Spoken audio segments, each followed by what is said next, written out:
بص بقى، في مشكله كبيره جدا لازم نتكلم فيها، سببها وفله وباري تيوب وتوبز والناس دي كلها، والمشكله دي مأثره فينا كلنا، فركز معايا بقى عشان نحاول نحلها. تعالى بقى احكي لك قصه من اجمل القصص اللي هتسمعها في حياتك، لانها قصه جيل كامل اللي هو سننا احنا دلوقتي، ونسبه كبيره من اللي بيتفرج ما حضرش اللي انا احكيه ده. فتعالى بقى احكي لك اكتر حاجه ممتعه في حياه الجيل ده، وايه علاقته بابو فله وباري وتوبز واليوتيوب والجو ده كله. ابو فله وبندريتا وتوبز وباري تيوب والناس اللي عندها ملايين المتابعين وبنتفرج عليهم يوميا وبنحبهم، هتلاقي في حاجه مشتركه وغريبه فيهم كلهم. بص ما مش هعرف اوضح لك، انا هجيب لك اللي هيوضح لك مظبوط انا عايز اقول لك ايه. السلام عليكم. والله مظبوط، هطلع يوتيوب. شوفني كيف الحال يا اخي، واخبارك احوالك، ايش تسوي؟ طمني عليك يا اخي. انا جديد هنا على اليوتيوب المصري، تو اكتشفه، بس والله ابغى اقول لك شيء، يعني معليش يعني يا اخي، اليوتيوب المصري حقكم ذا مره خايس بيض، ما ادري وش ذا يا اخي. بالله انت كيف مستحمل هذا المحتوى يا اخي؟ لا في تنوع ولا محتوى ولا اي شيء يحمس يا اخي. وش المميز فيه؟ شوف ابغى اقول لك على شيء، شوف اغلب اللي انت بتتفرج عليهم يوميا كده، مش ملاحظ حاجه غريبه؟ في حاجه غريبه قوي، اللي هي ايه بقى؟ يا ليه سودا، ده كلهم خلايجه مش مصريين. ابو نواف يجي فكر فيها كده، غريبة صح؟ مع ان المفروض العكس، يعني العالم العربي هو اللي كان بيتفرج على محتوانا، افلام، مسلسلات، مسرحيات، برامج الاعلام عموما. فلما لقى ان اكتر حاجة ان الواحد بيتفرج عليها مش مصرية، فده يخليني اسال سؤال، هو ايه اللي حصل؟ وحاجه غريبه جدا لما اكتشفت ان احنا اللي بقينا بنتفرج عليهم وهم بقوا المسيطرين على المحتوى اللي الواحد بقى بيتابعه. يعني اي محتوى انت معجب بيه غالبا هتلاقي اللي مسيطرين عليه خلايج، محتوى ترفيهي، قصص، او محتوى جديد خالص، يعني جيمنج او العاب، مكتسحين قوي، يعني لدرجه ان الالعاب الالكترونيه بقت رياضه رسميه في السعوديه، يعني لها مؤتمرات وفرق وبطولات. معلش بقى يا اسطى، لو انت بتحب الالعاب وعايش في مصر فربنا معاك، انت كده تافه. العاب ايه يا اسطى اللي انت بتدور عليها؟ ما تشوف لك شغلانه تنفعك يا موكوس، وشوف لي معاك برضه، يعني عشان انا زي حالاتك. تخيل انت بتتهزق عشان بتلعب، وغيرك بيلعب وبيتدرب عشان يلعب بطوله ويرفع علم بلده، حاجه تشرف كده، يا عيني عليك. انت فاكرني بهزر؟ هتموت انت وتعرف ان انا بهزر. لا يا حزين، ده بجد. تخيل كده قاعد مستعد وبتتدرب، رايح بطوله بقى لعبه بابجي ولا فورتنايت، ياه ده احنا حنا في البتنجان خالص. نرجع بقى لموضوعنا، ان انا لما بصيت لقائمه الناس اللي انا بتابعهم اكتشفت ان اغلبهم خلايجي. يا عم اوكي عادي، مش غريبه يعني. الغريبه بقى ان انا لما سالت ناس اعرفهم عن يوتيوبرز خلايجه لقيتهم عارفينهم، لا وبيتابعوهم كمان. لا ده وفي اللي بيرشح لي يوتيوبرز خلايجه تانيين انا ما اعرفهمش. ده الموضوع ما طلعش فرد بقى، ده منتشر، وطلع يوتيوبرز كتير خلايجه قالوا انه من اوائل الدول اللي بتتابعهم هي مصر، ودي واحده من ضمن الاسباب اللي مخليه عندهم متابعين بالملايين. ربنا يكرمهم يا رب.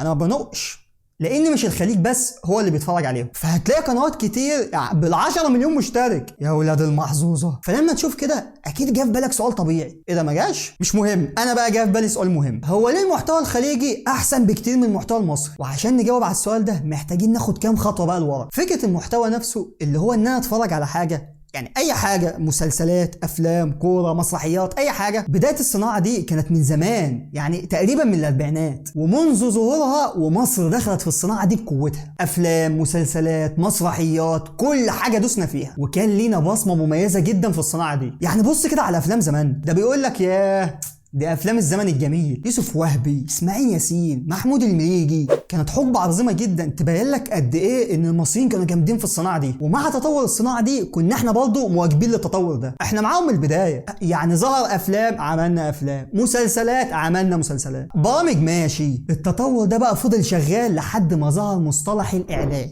واللي بيندرج تحته كل بقى اللي انت عارفه من السينما والفن والمسرح وغيره. والناس اللي في الاعلام كده واحده واحده عليا، ما تجيش تقول لي ايه ده مش تعريف الاعلام ده، الاعلام اشمل واعمق. يابا انت زي الفل، احنا مش محاضره هنا عن تاريخ الاعلام، مشي معايا الدنيا. المهم بقى ان الصناعه دي زي اي صناعه فضلت تتطور واحده واحده، من اول افلام الابيض واسود للالوان للمسلسلات وكله بقى، وده تطور طبيعي. ما عدا حقبه سودا كده كان الاعلام فيها حاجه في منتهى القرف وعره جدا، اللي هي كانت تقريبا من حقبه الثمانينات او التسعينات، يعني في اوائل الليله دي ما علينا، ولحد بدايه الالفينات ومصر كانت متصدره في الصناعه دي. يعني خلاص بقى امر واقع. كنا وقتها بقى قربنا على اللي هو 100 سنه سينما ماشي خلاص، كنا المهم يعني بقينا 100 سنه، واغلب الدول العربيه قد تكون انها ما عملتش لا افلام ولا مسلسلات كويسه اصلا، وانت نينجا انت اللي مسيطر على الصناعه دي كلها، والمنافسه شبه مستحيل. كل ده تمام، وكتطور طبيعي لاي حاجه بتتطور ظهر الانترنت. هنا بقى اللحظه المفصليه وبدايه سقوط مصر في عده امور، وهوضح لك دلوقتي. من اول ما ظهر الانترنت عمل قلبان في العالم كله وغير في كل الصناعات. احنا بقى كنا تقريبا نايمين مش واخدين بالنا منه، يعني لا كنا معتبرينه بدعه بقى ما تعرفش. المهم المهم ان دخوله مصر كان صعب جدا وضعيف جدا، معاناه. يعني لو حد من جيلي حضر الانترنت في فتره اللي هي من 2010 ل 2013، الحقبه السوداء دي يا سواد يا راجل كانت كوارث. مفيش سرعه، مفيش جوده، مفيش استقرار، ما كانش في نت اصلا. يعني ده انت كنت عشان توصل نت ما كنتش بتوصل من شركه النت، كنت بتوصل من واحد عندك في المنطقه. كان هو بقى بيجيب راوتر اعلى سرعه موجوده في السوق لا كانت 1 ميجا، يعني اللهم لا حسد، ويعمل ايه بقى؟ يوصل للبلد كلها نت من الراوتر ده اللي هو 1 ميجا. يعني كان بيسرق من الشركه ويبيع لنا، كان حرامي يعني. واحنا كنا قشطه عادي يعني. يعني لا تقول لي حقوق ملكيه ولا اي بتنجان، صباح الفل، كله بيمشي بالحب. ياه يا اخي، شوف على قد ما كانت ايام بهدله ومفيش نت، بس والله العظيم كانت ايام سودة. حسبي الله ونعم الوكيل. وما تستغربش حركه توصيل النت دي، هو ده اللي كان بيحصل والفتره قريبه جدا. وعلى فكره الحركه دي ما زالت شغاله لحد دلوقتي وفي بعض الكوره. نفس فكره وصلات الماتشات، تاخد وصله وتتفرج بقى على الماتشات المشفره زي اللي في القهاوي كده. المهم ان موضوع النت ومشاكله فضل مستمر بالشكل اللهبل ده سنين، وفي نفس الوقت اخواتنا في الخليج كان النت موجود وتمام والسرعات كانت كويسه. تعالى بقى بعد 2011 ظهرت هوجه اليوتيوب، وده كان في الخليج وبالاخص السعوديه. انتشر انتشار جبار، لان دي كانت المنصه الوحيده وقتها اللي ينفع تقعد عليها. دي الحاجه المسليه وقتها. احنا بقى كنا بنعمل ايه بالنت الجربان بتاعنا ده؟ كنا على الفيس يا معلم، يعني صباح الفل. اما السعوديين لا كانوا على اليوتيوب. وخلي بالك لحد دلوقتي هم مش بيحبوا الفيس اصلا. هتقولي الله، طب احنا ايه اللي يخلينا قاعدين على الفيس؟ ده ظهور اليوتيوب كان حاجه قمه في المتعه والتطور، انك تقعد تتفرج على فيديوهات كده. ايه يا معلم، بقول لك 1 ميجا وراوتر البلد كلها بتخمس فيه، يفتح يوتيوب ايه؟ ده كان بيفتح صفحه جوجل في 4 دقايق. الصفحه اللي انت اصلا بتكتب فيها هتبحث عن ايه؟ تقول لي فيديوهات؟ صباح الفل، ده انت طموح قوي. المهم بقى ان اللي حضر اليوتيوب ده في بداياته، ياه ايه ده؟ ايه العالم الجميل ده؟ حاجه قمه في المتعه. يعني ادوس على حاجه تفتح لي فيديو في مكان تاني في العالم، كانت حاجه جباره. يعني انا مهما حاولت اوصف لك قد ايه كانت متعه الحاجه دي مش هعرف اوصف لك. ياه والله زمان. ايه ده؟ انا عمال بقول والله زمان والنت ووقت دخول اليوتيوب، ده في حاجات قديمه كنا بنستخدمها ما عادتش موجوده، اختفت. يا نهار ازرق، هو انا قديم ولا ايه يا جدعان؟ ده احنا كبرنا ولا ايه؟ ما علينا. المهم بقى مع بدايه اليوتيوب ظهرت حاجه عظيمه جدا، وهي انك تقدر تشوف فيديو واحد قاعد بيتكلم عربي وزي حالتك كده، مش ممثل ولا حاجه. يا لهوي، صداع من كتر العظمه. وده كان اول مفهوم لكلمه يوتيوبر. يعني تخيل انا اصور نفسي كده والناس تشوفني، فانتاستيك. وهنا بقى الدنيا خربت، فيديوهات كتيره جدا انتشرت وكله بقى بيعمل فيديوهات ومبسوط بالحاجه الجديده دي. يعني انت لما كنت هتبقى في المدرسه ويجي واحد ويقول لك سويت فيديو على اليوتيوب، طبعا انت هنا بقى واه ايه ده بجد، وتفتح اليوتيوب وتلاقيه هو فعلا قاعد بيتكلم. يا نهار ازرق، اوسكار هنا صاحبي موجود على اليوتيوب يا جدعان. وقتها بقى صاحبك خلاص من الصفوه، صنع معجزه تمسح ايدك قبل ما تسلم عليه. وكعاده اي حاجه جديده على الناس انتشرت زي النار واتطورت بسرعه ما تتخيلهاش. هنا بقى بدانا نشوف جميع انواع الفيديوهات، فيديوهات كوميديه، مقالب، قصص، فلوجز. والفلوجز ده وقتها كان منتشر انتشار كبير جدا، وايه لا مونتاج ولا جرافيك ولا اضاءه، صور وارفع. والجوده وقتها ما اقولكش، تقولش بتصور بقى حاسبه. وجاب بقى سماعات اللي هي حقيره دي وطالع منها بتاع خازوق كده اللي هو المايك بتاع السماعات، والسماعه كده بقى لابسها واكله نص وشك. يعني انت متخيل كده المنظر والجوده؟ يعني لا كان لا شكل ولا تصوير ولا اضاءه ولا صوت، بس كان يا لهوي يا خرابي يا جدعان على الجمدان، ابداع كده ومتعه. انت فاهم بقى، كانت حاجه جديده. والموضوع كان متطور بسرعه كبيره جدا لدرجه ان احنا بقينا بنشوف برامج وفيديوهات محترمه. لا اليوتيوب في بدايته كان عامل قلبان في العالم كله، والقلبان بقى الحقيقي اللي حصل وقت ما صدرت اغنيه جانجام ستايل. يا جدعان على العظمه، هوب هوب هوب جانجام ستايل. كان اول فيديو يعدي المليون مشاهده في تاريخ اليوتيوب. اللي كان موجود الفتره دي هو اللي هيعرف قد ايه ان الاغنيه دي كانت ترند العالم كله. مهما تخيلت ان ده اجمد ترند انت شايفه دلوقتي، ما كانش يجي 10% من ترند جانجام ستايل ده. لا واحنا بقى كنا وقتها مراهقين واول مره يحصل حاجه اسمها ترند، والتلفزيون يتكلم عنها اللي انت اصلا شايفها على اليوتيوب، وحاجه كده قمه في الخراب. تروح كده لواحد تقول له كيف حالك، يقول لك هوب هوب انا تمام. وتروح تسلم على واحد كده تلاقيه عمال بيعمل لك كده، هو بقى اللي هو انت فاهمني انا روش. يا عم بقول لك اول مره نشوف حاجه زي دي. ويا لهوي بقى لو كنت بتعرف ترقص رقصه مظبوطه وتعرف تعملها اللي هي كده بقى وكده، تنزل بقى تعقب بقى وقتها لما تشوف حد بيرقصها. تاثير الاغنيه دي كان جبار. ده اغلب الدول وقتها طلع منها ناس تقلد الاغنيه دي، هند ستايل، اسباني ستايل، كله قلد، بس ما حدش قلد زي ما السعوديين قلدوها. عملوا فيديو اسمه سروال وفانيلا، ولو اتفرجت عليها دلوقتي هتكتشف قد ايه ان السعوديين كانوا جامدين في فيديوهات اليوتيوب. طبعا احنا عملنا حاجه كده بشعه جدا كان اسمها ايجيبشن ستايل، كانت حرفيا تلوث سمعي. الفتره دي بقى ظهر ناس كتير في السعوديه عملوا فيديوهات متطوره جدا، يعني محتوى متعوب عليه، وراه تيم ومخرج وفريق تصوير. زي برنامج كان اسمه يشيلي ولا يكثر والتمساح، كان عصر ذهبي ومتعه مش هقدر اوصفها لك. انت مستني يوم الاربعاء يجي عشان تاخد اجازه وتروح البيت تفتح الكمبيوتر وتفتح بقى اليوتيوب تتفرج على يشيلي ولا التمساح وتستمتع بقى. طبعا هتقول لي يابا ومصر، يا عم بقول لك راوتر 500 واحد مخمس فيه و1 ميجا، يعني حاله صعبه. راوتر في ذمه الله. المجتمع السعودي فضل انتشار اليوتيوب فيه جبار، كله بدا يدخل ويجرب، وعدد الناس اللي بقت بتعمل فيديوهات بقى كتير جدا جدا جدا، وناس كتيره قوي لو قلت لك اسمهم دلوقتي مش تعرفهم لانهم اتشهروا جدا وقتها وخلاص دلوقتي ما عادوش موجودين، راحت عليهم، واللي منهم كبر واللي شاف له حاجه تانية. فعدد اليوتيوبرز وقتها كان كتير قوي لحد تقريبا 2014 والاوضاع بدات تتحسن وبدانا كده نشوف فيديو 144 جوده حقيره كده، بس كانت ماشيه. احنا بقى وقت دخولنا المتاخر ده كان هم سبقونا بكتير. فيديوهات قصص موجود، برامج موجود، يعني تنوعوا في الفيديوهات على الاخر. ومحتوى جيمنج، يعني كنت بتتفرج على فيديوهات لناس بتعمل تختيم للالعاب، على فيديوهات مقالب، وانت كنت الله اكبر عليك لسه داخل اليوتيوب بتقول سلام عليكم اليوتيوب ده بيتكلم عن ايه، فانت لسه مش مواكب الموضوع ده. طب ايه يا عم انت عمال تقول لي بدايه يوتيوب وبدايه النت وحاجات غريبه كده، انا مالي انا بالكلام ده؟ انا عايز اعرف هم ايه اللي وصلهم ان هم يكونوا متميزين في المحتوى الديجيتال ده. يا نهارك ازرق، ما انا بقالي ساعه بقول لك ايه، ما هو ده اللي وصل الخليج ان هو يتصدر في المحتوى ده. امال انا ليه حكيت لك على بدايه الاعلام والسينما عندنا وقلت لك ان احنا من اول دخول السينما دي واحنا كنا متميزين فيها، بعدها حكيت لك بدايه دخول الانترنت واليوتيوب وان السعوديه والخليج كان اول من بداوا فيها وسيطر على صناعه المحتوى، وبعد كل ده تيجي تسالني وتقول لي ايه اللي خلاهم متميزين ومسيطرين على صناعه المحتوى؟ صدق بالله انت خساره فيك القصه الجامده دي. اتكل على الله يلا وامشي امشي، ده هيشلني. لا لا الله. حاجه مهمه برضه، انت ممكن تيجي تقول لي مش حاسس ان انت مكبر الموضوع قوي يا علاء؟ ده نت وفيديوهات ويوتيوب، ما يسيطر على اللي يسيطر، احنا مالنا؟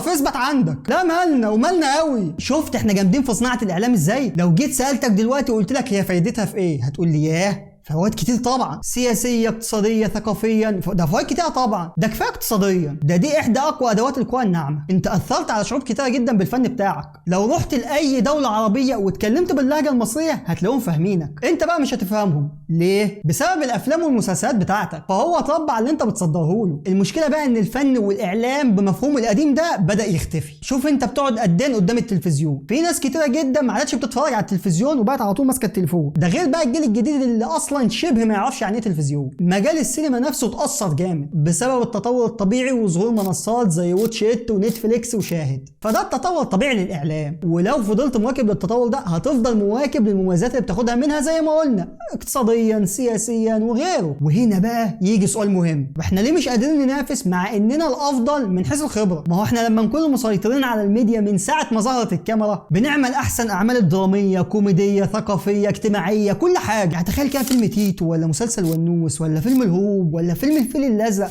واعمال كتيره جدا قديمه وجديده. يعني احنا المفروض نكون احسن في الصناعه دي بكل سهوله، ده احنا المفروض نعملها بصباع رجلنا كده. ليه احنا داخلين في 2024 ومش قادرين ننافس والخليج ماشي في تطور ودعم الصناعه دي؟ طب ال 100 سنه الخبره اللي عدت دي ايه بح؟ يعني خلاص هنسلم الرايه وغيرك هيسيطر على الاعلام والصناعه دي في المستقبل؟ لا خالص، انت تقدر تلحق التطور ده وتتفوق عليه، وده عشان الخبره اللي عندك. بس عشان تنجح في الصناعه دي، خصوصا ان غيرك مسيطر عليها، محتاج ان الدوله هي اللي تدعم الصناعه دي. احنا هنا بقى بنتكلم على مستقبل، فلازم الدوله تساعد وتدعم وتشجع عشان نلحق التطور ده. يعني النت الحمضان بتاعنا ده ما ينفعش، لازم يتطور. انت فاهم اللي انتوا فيها دي؟ دوله اللي تدعم نت ويوتيوب والعاب، بلاش هبل. انت جاي انت اسكت، انت اللي خلقتها، عقليتك دي هي اللي مضيعانا. ما قلنا 100 مره ان ده تطور طبيعي للاعلام. ما هو كان الفن كده زمان في بداياته، واحنا صحينا من النوم كده فجاه لقينا عندنا افلام ومسلسلات. وشوف دلوقتي هوليوود عامله ازاي، صناعه جباره وبتدخل مليارات. وبعدين بقى بص على الدول الثانيه هتلاقيها بتدعم الصناعه دي وبتشجعها. انت اللي حدق يعني وفاهم ان ملهاش لازمه؟ بص يا عم الحاج، حلو عليك قوي كده، انت خربتها. اقعد يقع على جنب واستغطى لا تبرد وكوبايه القهوه كده واقعد اسمع ام كلثوم وسيبنا احنا نحاول نلحق الصناعه دي. عندك 80 سنه وبتتكلم في المستقبل. المستقبل اللي انت بتفكر فيه دلوقتي انت معاش من 20 سنه يا حاج. بص بقى، في الاول والاخير انت مهما كنت شايف ان انا مكبر الموضوع فهو كبير فعلا ومهم. اخواتنا عرفوا قيمته سياسيا واقتصاديا وثقافيا، فعشان كده بيدعموه. بص الامارات اكبر كميه انفلونسرز وصناع محتوى موجودين هناك. ليه؟ عشان الامارات بتدعمهم وتوفر لهم تسهيلات تساعدهم على التطور ده، وكله بيصب في مصلحه الامارات. والسعوديه كذلك عندها اكبر كميه صناع محتوى، قوه اعلام جباره. شوف كام يوتيوبر قناته معديه المليون، كتير، وقنوات معديه بال7 وال10 مليون. انت متخيل؟ يعني متخيل قد ايه القوه الاعلاميه دي؟ اما انت هنا في مصر قنوات قليله جدا معديه المليون ومفيده، تقريبا ما عندهاش حد وصل لارقام كبيره غير قناه واحده اللي هي دروس اونلاين بس، وده واحد يعني، ويا دوبك لو فيديو عنده وصل لمليون. اما بقى السعوديه عشرات القنوات اللي كسر المليون ومشاهداتها بالملايين. وعايز تتخيل قد ايه الموضوع مهم ومؤثر؟ انت كمصري روح لاي دوله عربيه واتكلم مصري هيفهموك. ليه؟ علشان افلامك ومسلسلاتك، مع انه لو كلمك انت ممكن ما تفهمش هو بيقول ايه. هي دي قوه الاعلام ومدى تاثيرها على الشعوب. انت كنت تروح الخليج تستغرب كلام كتير جدا وما بتفهموش، يعني ايش لونك دي؟ ما لون ابيض اهو يا عم، فكنت تقعد كتير عشان تتعود على اللهجه السعوديه. لكن بص دلوقتي اصغر عيل طفل ماسك التليفون هتلاقيه بيتفرج على يوتيوبر سعودي وفاهم هو بيقول ايه. انت متخيل؟ الايه اتقلبت، طفل وفاهم الكلام الخليجي اللي احنا كان صعب علينا، لا وبيضحك على اللي الخليجي ده بيقوله وبيحب اليوتيوبر ده ومتعلق بيه جامد. ده الجيل اللي طالع، ده المستقبل بتاعنا. عرفت بقى ان هي مهمه جدا، فعشان ننجح ونفضل متميزين لازم ندعم الصناعه دي، خلاص بقى امر واقع. واهم حاجه نمنع احمد حسن وزينب وحمد ووفاء، ونقفل ماسوره الفود بلوجرز اللي ضربوا في مصر دول، علشان دول فاقعين مراره الشعب. ويا ريت نقفل الانستجرام عندنا عشان عليه انفلونسرز جابوا لي الضغط. والاهم تعملوا لي لايك واشتراك في القناه عشان نحسن المحتوى. لا دي جدعانه من عندكم يعني. اما اللي وصل المحتوى عندنا للشكل المقزز ده، مش بس ان الدوله مش بتدعم المحتوى، لا ده بسبب ان الشعب نفسه بيدعم المحتوى المعفن ده، لانه مش شايف محتوى كويس ومتعوب عليه. ده غير بقى التقليد اللي عندها في المحتوى. فلما يكون محتوى مقزز ومنتن واجرب ومعفن وينجح، اللي عايز يتشهر وينجح بيعمل نفس المحتوى المعفن الجربان ابن الكلب ده، فبينجح. فغيره بيعمل الحركه دي وغيره بيعمل الحركه دي، وكره التلج بقى تبدا تكبر. كره التلج زباله قد كده اهو. عمرك شفت كره التلج بس زباله؟ احنا بقى عندنا في مصر زباله قد كده اهو. ونفس الفكره في الخليج، هم برضه بيقلدوا، بس هم بقى بيقلدوا انهي محتوى؟ هتلاقيه انضف بكتير من المحتوى اللي موجود عندنا. يا رب نعرف نحرق الصناعه دي والتطور اللي عمال بيجري نحو المستقبل كده، واحنا عايشين كده في ميه البطيخ ومتمسكين بالماضي. بس ده اللي كان عندي النهارده. لو عجبك الفيديو ما اللي مقفل الفيديو. مساك الله بالخير. اذا عجبك الفيديو لا تنسى تسوي لايك، سبسكرايب، تفعل الجرس، هذه الاشياء حقتنا. اوكي، راح نشوفك فيديو جديد، فيديو قديم. لا تنسى، ما في مصادر. السلام عليكم.